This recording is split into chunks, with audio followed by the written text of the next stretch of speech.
وعشان كده احنا بنقول لو في ماجيك بيل او كبسوله سحريه بديها لاي مريض مفيش احسن من الحركه. ايه اللي يميز العلاج الطبيعي ماشي عن الادويه في عالم العظام والعمود الفقري؟ طيب اول حاجه ان احنا يعني طبعا اي ادويه وخصوصا لو المرض ده كرونيك، لو عنده البين ده كرونيك، احنا يعني خلاص مزمن احنا خلاص مفيش الريسك بتاع الادويه ولا السايد افكتس بتاعت الادويه. تمام. فالعلاج الطبيعي على الاقل هيضمن لك انك انت ممكن توصل للنتائج دي من غير اي سايد افكتس من اي نوع. تمام.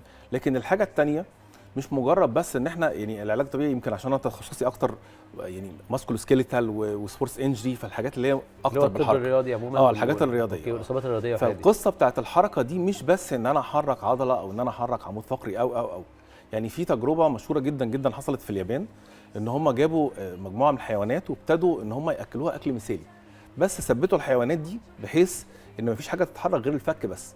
كل الحاجات دي ماتت بعد فتره. ليه؟ لان القصه مش قصه حركه بس. احنا لما نيجي بقى نشوف فايده الحركه ايه، هتلاقي تقريبا مفيش جهاز من اجهزه الجسم بيستفيد من الحركه. مش بس الاجهزه بتستفاد، لا ده المريض بيبقى نفسيا احسن، شكله بيبان اصغر، اللي بيبقى سوشيالي افضل، تركيزه حتى تركيزه بيبقى افضل لما الالام دي يتخلص منها ويبقى حركته افضل. وعشان كده احنا بنقول لو في ماجيك بيل او كبسوله سحريه بديها لاي مريض مفيش احسن من الحركه.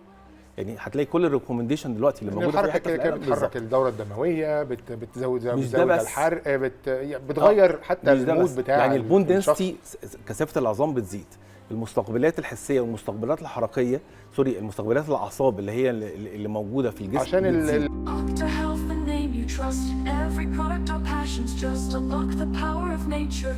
We're here to stay for better health and beauty every day.